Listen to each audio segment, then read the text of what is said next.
बीरेन जी, तो बताइए ये बुलडोजर कब चलने वाला है? देखिए, बुलडोजर तो अब चलेगा ही, क्योंकि अब चुनाव का वक्त करीब आ रहा है। अब उधर मुख्तार चले गए, अतीक अहमद चले गए, अब आजम खां बचे हुए हैं और चुनाव में आजम एक बहुत बड़ा मुद्दा होंगे। लेकिन आज जब हम जौहर विश्वविद्यालय या आजम खां पर चर्चा करते हैं तो दो तरह की तस्वीरें उभरती हैं। एक आज के 10 साल पहले की, एक तुनक मिजाज नेता की, एक सुपर सीएम की, और 10 साल बाद आज एक ऐसे व्यक्ति की जो एक बार 27 महीना जेल में रहा, एक बार 23 महीना जेल में रहा और फिर अब कई महीनों से जेल में है। बीवी भी जेल गए, बच्चे भी जेल गए। एक पूरी तस्वीर दोनों अलग अलग हैं। और जौहर विश्वविद्यालय आजम खां ने जब बनवाया तो शायद उनके पीछे इसकी सोच ये रही होगी कि दुनिया में एएमयू के बाद ये दूसरी ऐसी संस्था बने जो आने वाले कई 100 सालों तक याद की जाए, और सर सैयद अहमद की तरह उनका भी नाम अमर हो जाता। तो एएमयू तो आज भी कायम है, लेकिन जौहर विश्वविद्यालय के अस्तित्व पर संकट है। बिल्डिंगें गिराई जाएंगी। जब आजम खां जेल चले गए तो बिल्डिंग गिराने में कौन बहुत बड़ी बात है, गिर जाएगी, रोकने वाला भी कोई नहीं है, सत्ता में भी नहीं है। लेकिन इतना जरूर है कि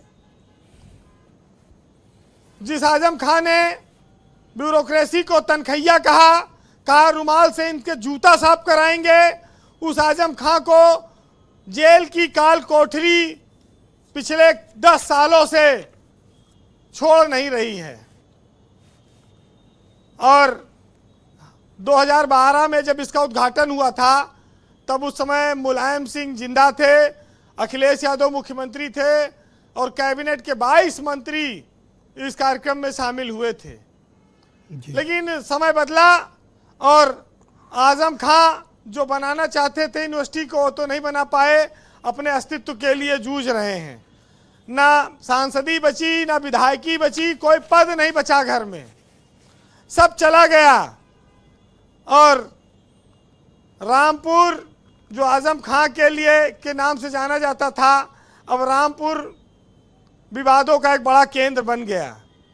वैसे देखिए, हमारे प्रदेश में और देश में ब्रजेश जी, ये मुद्दा बड़ा लोगों को पसंद आता है, जो जौहर विश्वविद्यालय है या हिंदू और मुसलमान वाला है। अब मजा तो लोग इधर ही आएंगे, उधर अयोध्या से खाली हो गए हैं।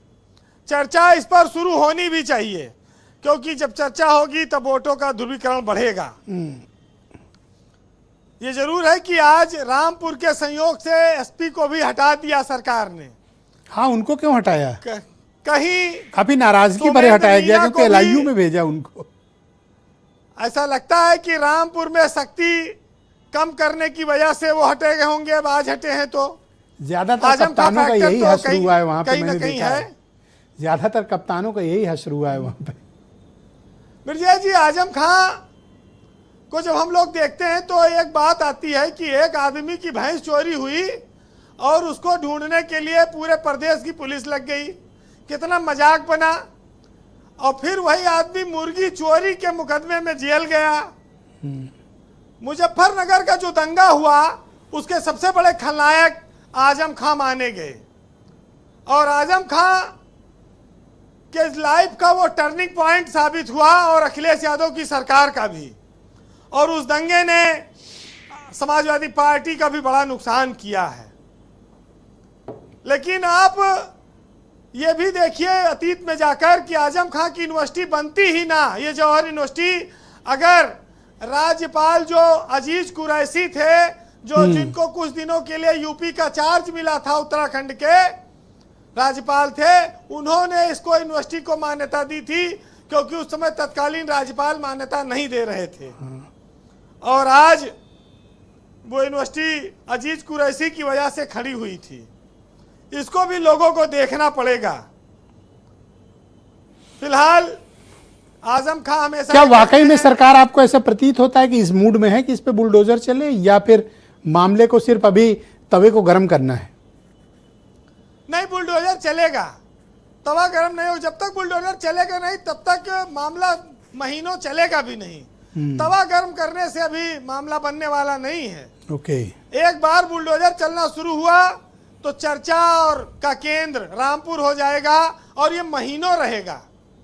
इसमें एक दिन की बात नहीं है।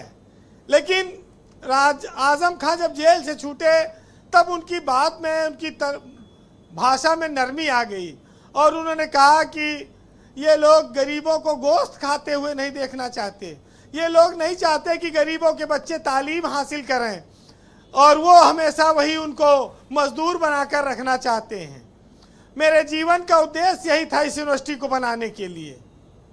तो बहुत सारी बातें समय के साथ बदलती रहती हैं जी वीरेंद्र जी, और वक्त उनका हिसाब लिखता है।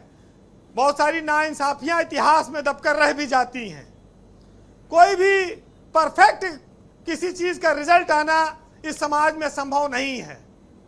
लेकिन जाते जाते इतना कहूंगा जरूर जी कि हर दौर में ये शेर कहा गया है और आप भी सुनिएगा कि लौटा नहीं है खाली सवाली कोई भी, और जी भर के मांग दरे फैजान आ गया, और तू इधर उधर की न बात कर, ये बता कि काफिला क्यों लुटा, और मुझे रहजनों से गिला नहीं, तेरी रहबरी पे मलाल है।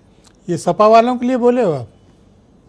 बहुत शुक्रिया वीरेंद्र जी, आपका बहुत धन्यवाद हमारे साथ।